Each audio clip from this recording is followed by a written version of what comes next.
Bismillahirrahmanirrahim. Assalamualaikum warahmatullahi wabarakatuh. Apa khabar pelajar semua? Ustazah harapkan semuanya berada dalam keadaan sihat, bersemangat dan sentiasa bersedia untuk mengikuti pembelajaran kita pada hari ini dan sentiasa bermotivasi untuk menduduki peperiksaan SPM yang bakal datang tidak lama lagi. Pada hari ini, pelajar akan bersama saya, Ustazah Zarwani binti Daud, bagi program Kelantan E-Class. Dan pada hari ini, kita akan sama-sama mengulang kaji salah satu topik penting ataupun tajuk pilihan bagi SPM pada tahun ini, iaitu kertas 1, bahagian A atau bahagian B. Dan tajuk pilihan kita pada hari ini ialah pada bahagian akidah, pelajaran ke-10 Akidah Ahli Sunnah wal Jamaah, Pendidikan Islam tingkatan 5. Dan pada hari ini kita akan sama-sama mengupas atau mengulang kaji semula apakah fokus penting kita bagi tajuk ini, dan juga kita akan melihat beberapa soalan contoh peperiksaan SPM pada tahun-tahun lepas yang berkaitan dengan tajuk kita pada hari ini. Sekarang, mari kita lihat beberapa analisis soalan SPM sebenar yang telah Ustazah sediakan untuk panduan para pelajar yang berkaitan dengan Ahli Sunnah wal Jamaah. Seperti yang kita lihat, SPM 2007, skop soalan yang keluar adalah sumber pegangan, cara memantapkan akidah, yang mana masing-masing memperuntukkan sebanyak 2 markah. SPM 2010 dan 2012, skop soalan ialah takrif Ahli Sunnah wal Jamaah, sebab wajib berpegang kepada Ahli Sunnah wal Jamaah. Dan SPM 2011, 2013 dan 2017, iaitu skop soalannya ialah prinsip akidah Ahli Sunnah wal Jamaah yang memperuntukkan sebanyak 4 markah. Dan seterusnya, SPM 2015. SPM 2015 iaitu sumber pegangan akidah Ahli Sunnah wal Jamaah memperuntukkan 2 markah, prinsip akidah Ahli Sunnah wal Jamaah 4 markah, dan pandangan Ahli Sunnah wal Jamaah terhadap beberapa isu 4 markah. Itulah antara contoh-contoh ataupun skop-skop soalan yang pernah keluar dalam peperiksaan yang lepas. Baiklah para pelajar, sebelum kita meneruskan ulang kaji kita pada hari ini, marilah sama-sama kita lihat dulu apakah fokus penting yang perlu pelajar kuasai bagi tajuk ini. Fokus ini merupakan asas kepada tajuk Ahli Sunnah wal Jamaah. Yang pertama iaitu maksud Ahli Sunnah wal Jamaah. Yang kedua, apa nama lain bagi Ahli Sunnah wal Jamaah. Yang ketiga, bagaimana kemunculan Ahli Sunnah wal Jamaah. Yang keempat, apakah prinsip-prinsip yang menjadi pegangan Ahli Sunnah wal Jamaah. Yang kelima, pandangan Ahli Sunnah wal Jamaah terhadap beberapa isu. Dan yang keenam, kepentingan berpegang kepada Ahli Sunnah wal Jamaah. Untuk pengetahuan para pelajar, pelajar perlu untuk mengetahui apakah fokus ini, kerana sekiranya pelajar menguasai ke-6 fokus tersebut, maka akan dapat membantu pelajar memberi jawapan yang terbaik dan dapat menjawab soalan KBAT atau KBKK dengan terbaik. Baiklah, sekarang mari kita lihat fokus kita yang pertama, iaitu maksud bagi Ahli Sunnah wal Jamaah. Maksud Ahli Sunnah wal Jamaah ialah kumpulan yang berpegang teguh dengan Al-Quran, Sunnah Rasulullah, perkara yang dibawa oleh para sahabat serta menentang bid'ah. Berdasarkan maksud tersebut, pelajar-pelajar perlu untuk mengingati setiap kata kunci yang terkandung dalam tajuk tersebut supaya pelajar dapat memberi satu definisi yang lengkap untuk mendapat markah lazimnya 2 markah. Jadi bagaimana cara untuk pelajar mengingati maksud tersebut dengan lengkap?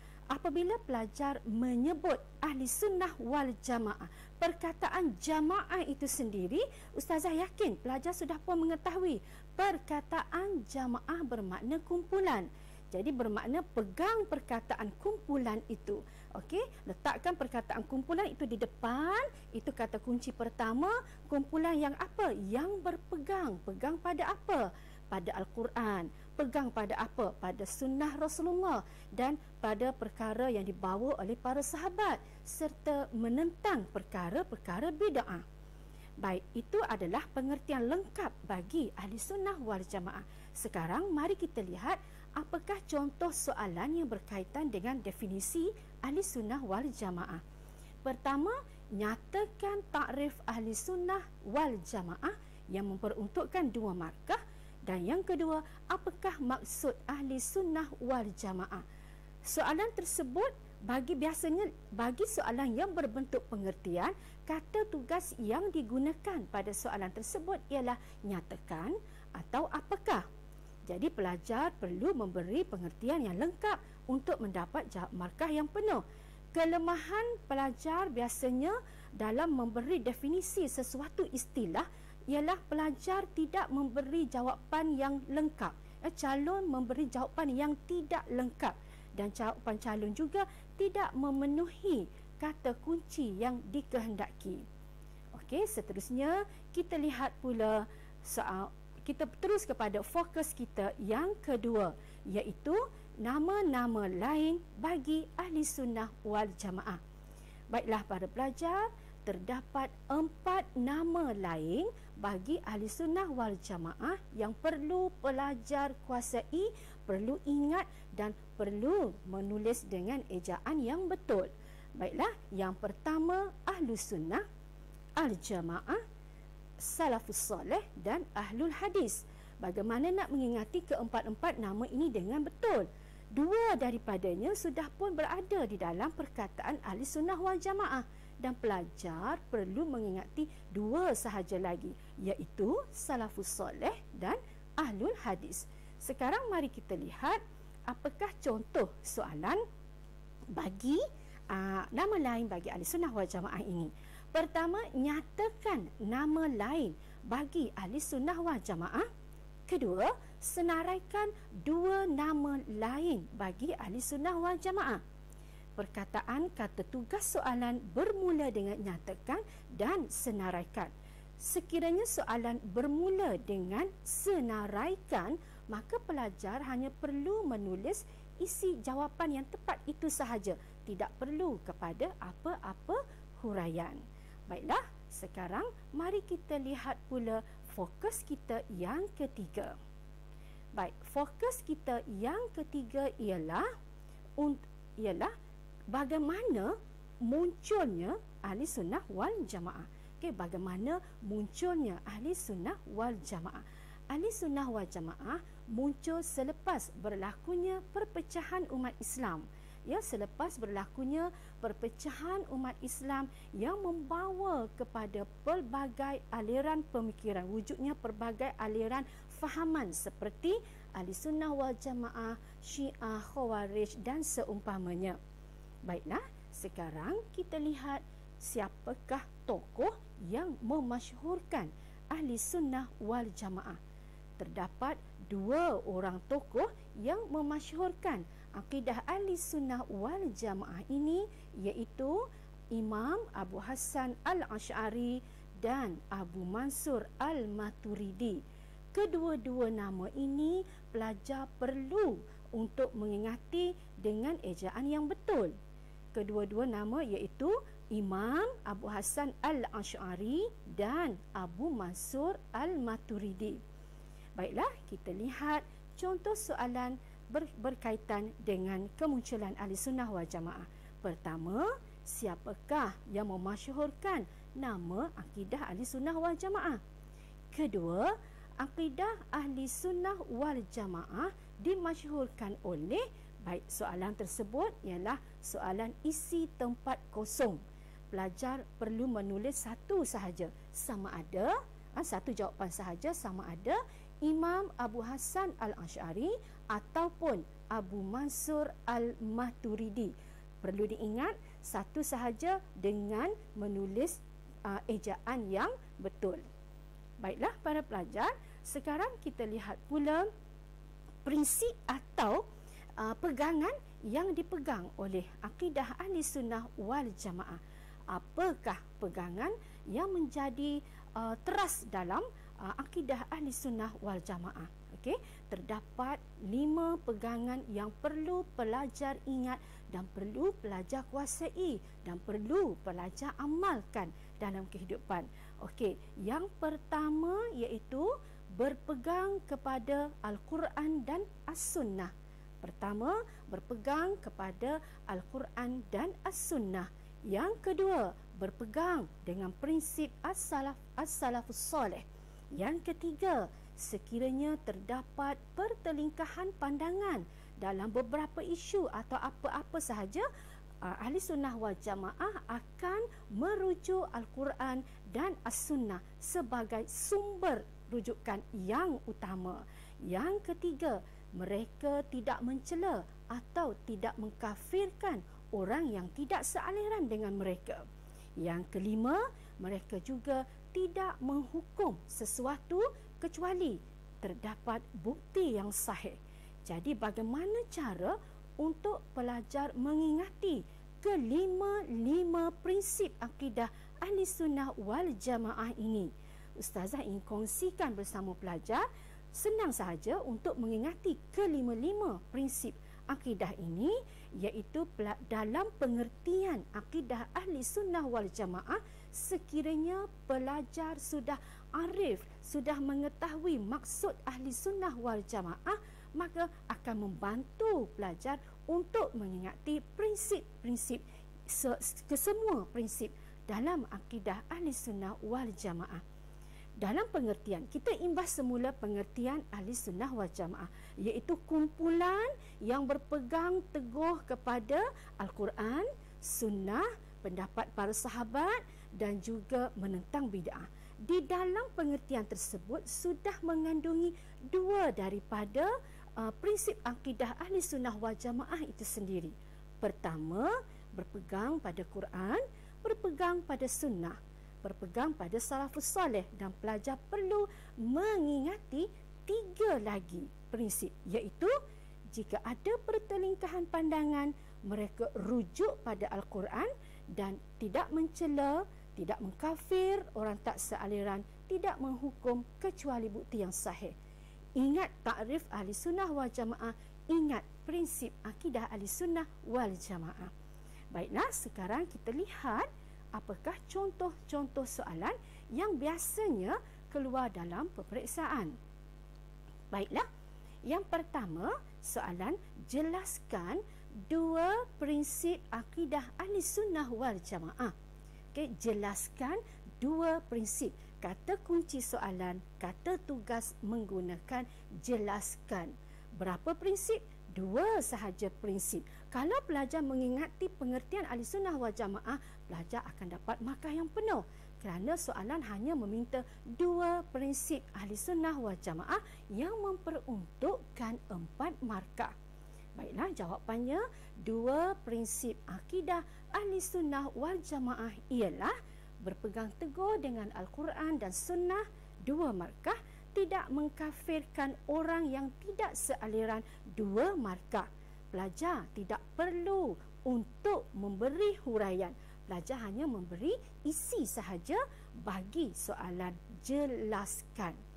Baik, soalan yang kedua, nyatakan 2 sumber pegangan Ahli Sunnah wal Jamaah memperuntukkan 2 markah. 2 sumber, nyatakan atau soalan senaraikan, dan pelajar perlu hanya menulis satu persatu jawapan tersebut tanpa memberi apa-apa huraian. Okey, 2 sumber pegangan Ahli Sunnah wal Jamaah ialah pertama Al-Quran 1 markah, kedua As-Sunnah 1 markah. Baik, sekarang kita lihat soalan isi tempat kosong bagi tajuk ini. Pernyataan soalan diberi iaitu pertama, berpegang teguh dengan Al-Quran dan As-Sunnah. Kedua, berpegang dengan prinsip Salafus Saleh. Pernyataan di atas ialah prinsip, isi tempat kosong iaitu Ahli Sunnah wal Jamaah memperuntukkan 1 markah. Baiklah para pelajar, sekarang kita fokuskan kepada isi kita yang seterusnya, iaitu pandangan Ahli Sunnah wal Jamaah terhadap beberapa isu. Isu yang pertama iaitu Al-Quran bukan makhluk. Ini adalah pendapat Ahli Sunnah wal Jamaah. Al-Quran bukan makhluk, bukan bersifat baharu, ia adalah kalamullah. Ia adalah kalamullah. Yang kedua, melihat Allah. Orang-orang mukmin yang beriman boleh dapat melihat Allah di syurga, di akhirat. Yang ketiga, pelaku dosa besar. Pelaku dosa besar pada pandangan Ahli Sunnah wal Jamaah, seseorang yang melakukan dosa besar masih lagi dikira sebagai Islam, kerana masih ada Islam, cuma mereka dianggap sebagai fasik. Apa itu fasik? Fasik ialah mereka yang melakukan dosa-dosa besar.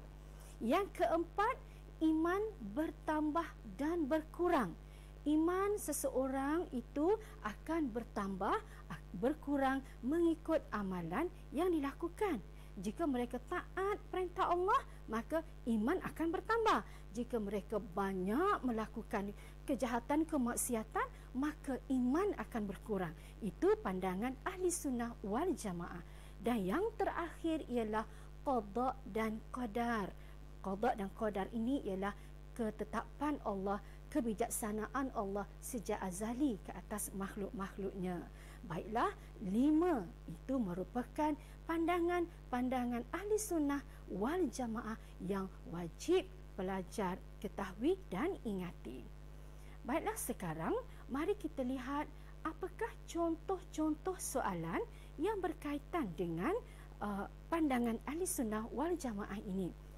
Jelaskan pandangan Ahli Sunnah wal Jamaah terhadap perkara berikut. 2 perkara yang disoal, iaitu apa pandangan Ahli Sunnah tentang melihat Allah, apa pandangan Ahli Sunnah tentang iman bertambah dan berkurang. Perkataan kata tugas dalam soalan tersebut ialah jelaskan, dan markah memperuntukkan sebanyak 4 markah. Baik, kita lihat contoh jawapan. Pertama, melihat Allah. Jawapannya, orang mukmin boleh ataupun perkataan dapat, boleh digunakan boleh atau dapat melihat Allah 1 markah, di syurga 1 markah, ataupun pada hari kiamat ataupun pada hari akhirat akan mendapat 1 markah. Okey, soalan yang kedua. Iman bertambah dan berkurang. Iman seseorang akan bertambah. Okey, akan bertambah tu isi dan perlu kepada soalan jelaskan, tidak perlu kepada huraian, cuma kita nak melengkapkan isi sahaja, ya, iaitu iman seseorang akan bertambah apabila ia taat suruhan Allah untuk mendapat markah penuh. Dan yang kedua, iman seseorang akan berkurang apabila ia melakukan maksiat sebanyak 1 markah. Baiklah, sekarang para pelajar, kita ikuti fokus kita yang seterusnya, iaitu berkaitan dengan kepentingan berpegang kepada akidah Ahli Sunnah wal Jamaah. Apa sebab kita kena berpegang? Apa kepentingan kita wajib berpegang? Apa hikmah, apa kelebihan kita berpegang kepada Ahli Sunnah wal Jamaah? 3 kelebihan yang Ustazah masukkan di sini, iaitu pertama, dengan berpegang kepada Ahli Sunnah wal Jamaah, kita dapat membersihkan akidah daripada kekeliruan dan kesesatan.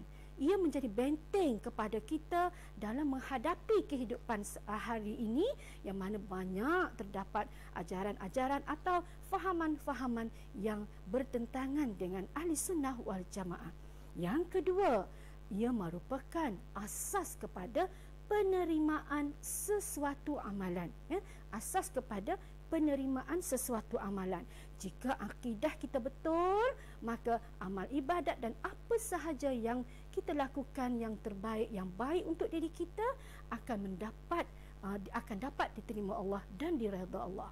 Dan yang ketiga, hidup dalam keredaan Allah, hidup dalam kerahmatan Allah Subhanahu wa taala. Baiklah, sekarang mari kita lihat apakah contoh-contoh soalan yang berkaitan dengan tajuk Ahli Sunnah wal Jamaah ini, yang berkaitan dengan kepentingan berpegang pada Ahli Sunnah wal Jamaah.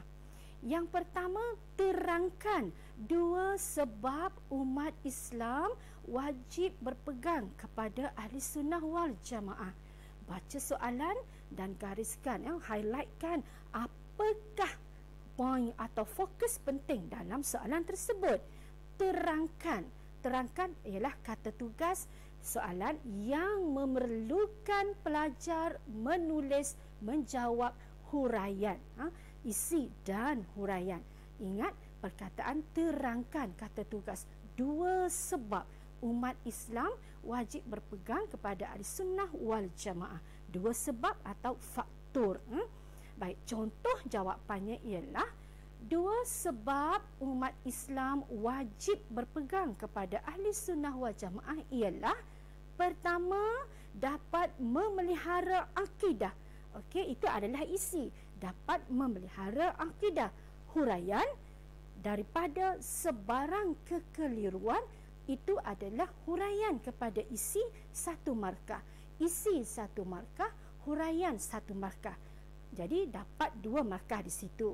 Yang kedua, hidup diredai Allah, 1 markah, kerana berada pada jalan yang benar, 1 markah. Jadi untuk menjawab soalan yang bermula dengan kata tugas terangkan, pelajar perlu menulis isi huraian dengan menggunakan kata hubung yang sesuai.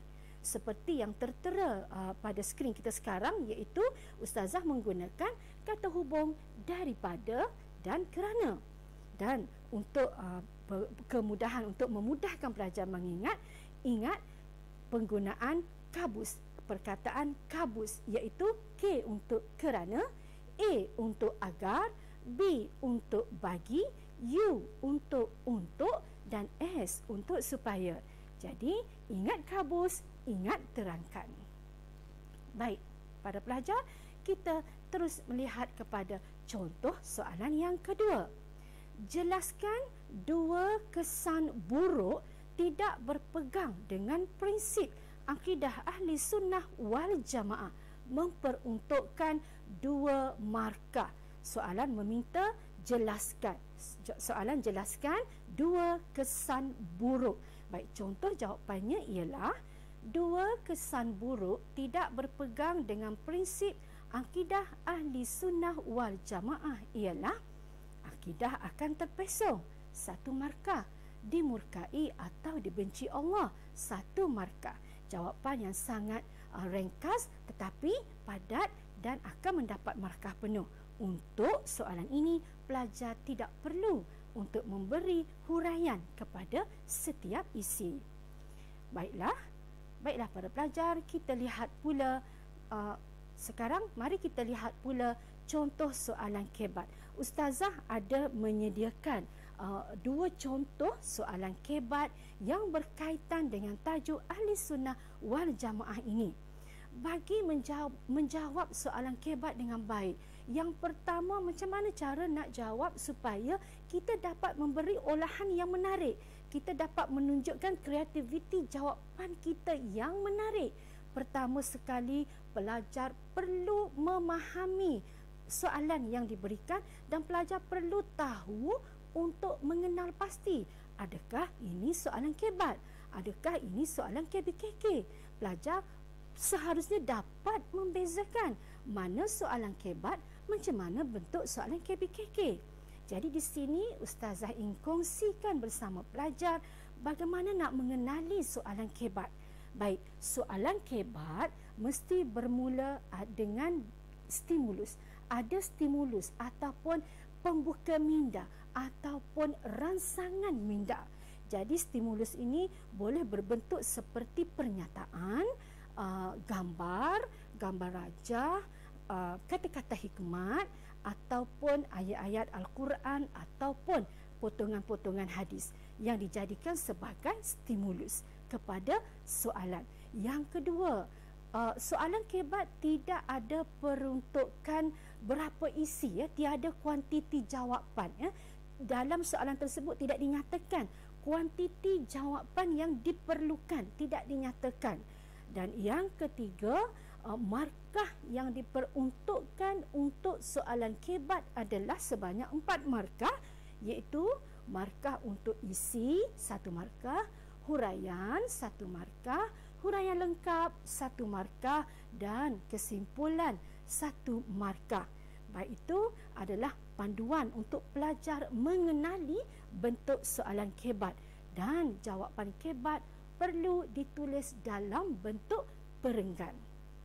Baiklah, sekarang mari kita lihat contoh soalan kebat. Mari kita lihat contoh soalan kebat. Huraikan tindakan yang perlu anda lakukan untuk memelihara akidah. Okey, ustazah ada menyediakan cadangan-cadangan isi kepada pelajar untuk rujukan para pelajar. Pelajar perlu memberi 1 isi sahaja, ya. Baik, kita tengok contoh jawapan. Tindakan yang boleh saya lakukan untuk memelihara akidah ialah dengan mempelajari asas akidah daripada kitab Ahli Sunnah wal Jamaah yang muktabar. Baik, di situ 1 markah. Soalan mengkehendaki tindakan. Tindakan maknanya apa cara yang boleh pelajar lakukan. Perkataan mempelajari itu merupakan satu cara, ya, mempelajari asas akidah daripada kitab Ahli Sunnah. 1 markah itu adalah isi agar amal ibadat diterima Allah. Itu adalah huraian kepada isi tersebut menggunakan kata hubung agar. 1 markah. Dengan ini, okey, ini adalah huraian lengkap, ya. Dengan ini kehidupan akan berada pada jalan yang benar. Itu adalah huraian lengkap 1 markah. Pelajar boleh menggunakan perkataan dengan ini. Ini sebagai contoh. Ada lagi perkataan lain yang sesuai, dan kesimpulannya, oleh itu sebagai umat Islam kita perlulah sentiasa berwaspada dengan ajaran sesat. Itu adalah kesimpulan ataupun penutup kepada soalan kebat kita 1 markah.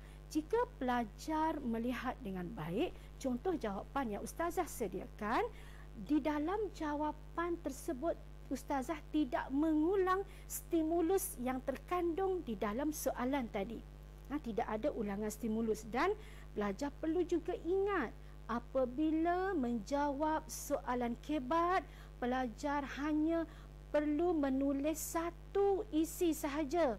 Elakkan daripada menggunakan perkataan selain itu. Di samping itu, elakkan menggunakan perkataan ini, kerana jika pelajar menggunakan perkataan ini, pelajar akan sedar tak sedar pelajar memberi lebih daripada 1 isi yang diperlukan. Baiklah, sekarang kita lihat contoh soalan kebat aras tinggi. Yang kedua, contoh yang kedua. Soalannya, kesatuan ummah di atas landasan Ahli Sunnah wal Jamaah di negara ini perlu dipelihara supaya umat Islam tidak tergelincir daripada pegangan Ahli Sunnah wal Jamaah ataupun daripada pegangan akidah yang benar, ya. Kesatuan ummah di atas landasan Ahli Sunnah wal Jamaah perlu dipelihara. Memelihara, adakah perlu? Okey, soalan di sini, huraikan pendapat anda menyokong pernyataan tersebut. Stimulus telah memberi satu pernyataan, itu adalah stimulus, ya, dan tidak meminta pelajar untuk mengemukakan kuantiti jawapannya berapa. Okey, huraikan pendapat anda menyokong pernyataan tersebut, 4 markah. Baik, contoh jawapan, kesatuan ummah di atas landasan Ahli Sunnah wal Jamaah perlu dipelihara kerana, maknanya pelajar menyokong pernyataan tersebut, kerana ia adalah satu-satunya jalan yang benar mengikut ajaran Rasulullah. 1 markah. Kerana satu-satunya jalan yang benar mengikut ajaran Rasulullah, satu markah, itu adalah isi.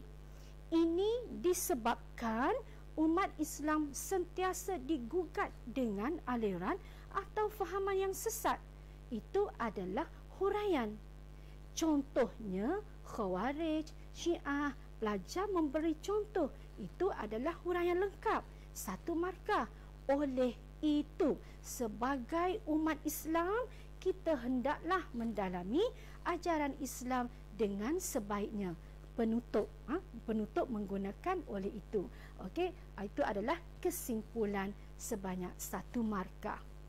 Baiklah para pelajar, sekarang kita sudah pun melihat fokus penting kita bagi tajuk Ahlussunnah wal Jamaah, dan kita sudah pun melihat apakah contoh-contoh soalan, bagaimana cara untuk memberi jawapan yang terbaik. Sekarang sebelum kita tamat program kita pada pagi ini, kita lihat dulu apakah apakah rumusan isi-isi penting kepada para pelajar. Pelajar boleh menggunakan apa yang Ustazah lihat di skrin ini, yang ada di skrin ini, untuk memudahkan pelajar menghafal semua isi penting dalam tajuk ini.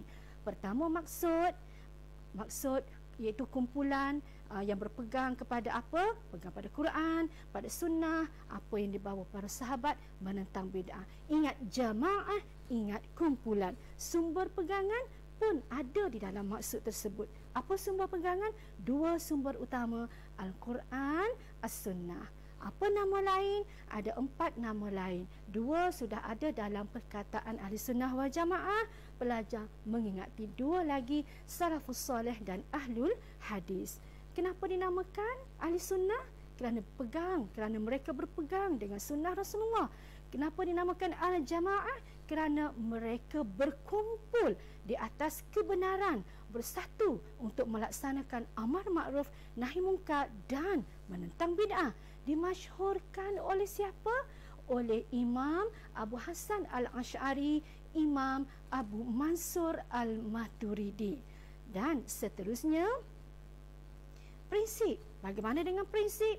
Ingat takrif, ingat prinsip, tambah 2. Ingat takrif, ingat prinsip ahli sunnah, tambah isi 2, iaitu tidak mencela orang yang tidak sealiran, tidak mengkafirkan dan tidak menghukum tanpa bukti yang sahih. Isi lainnya seperti berpegang pada Quran, sunnah, salafus saleh, bertelingkah pendapat, rujuk Quran, rujuk hadis. Dan apa pula pandangan Ahlussunnah wal Jamaah dalam beberapa isu? Apa isunya? Iaitu 5 isu. Al-Quran bukan makhluk. Melihat Allah boleh bagi orang beriman di akhirat. Pelaku dosa besar masih Islam tapi fasik. Iman seseorang bertambah dan boleh berkurang. Qada dan qadar, ketentuan Allah sejak azali. Dan akhirnya pelajar juga sudah pun melihat dengan berpegang dengan ahli sunnah wal jamaah. Pertama, mengelakkan daripada berlakunya kesesatan, memelihara akidah. Kedua, supaya hidup kita diredai Allah. Baiklah para pelajar, Ustazah sudah pun memberikan dan berkongsi dengan para pelajar berkaitan dengan tajuk Ahli Sunnah wal Jamaah pada hari ini, dan Ustazah harapkan pelajar dapat untuk menguasai dengan terbaik dan dapat menjawab peperiksaan nanti dengan terbaik. Dan Ustazah doakan supaya pelajar semua sentiasa bermotivasi untuk menduduki peperiksaan yang tidak lama lagi yang akan datang. Sekian, Ustazah sudahi dengan Assalamualaikum warahmatullahi wabarakatuh.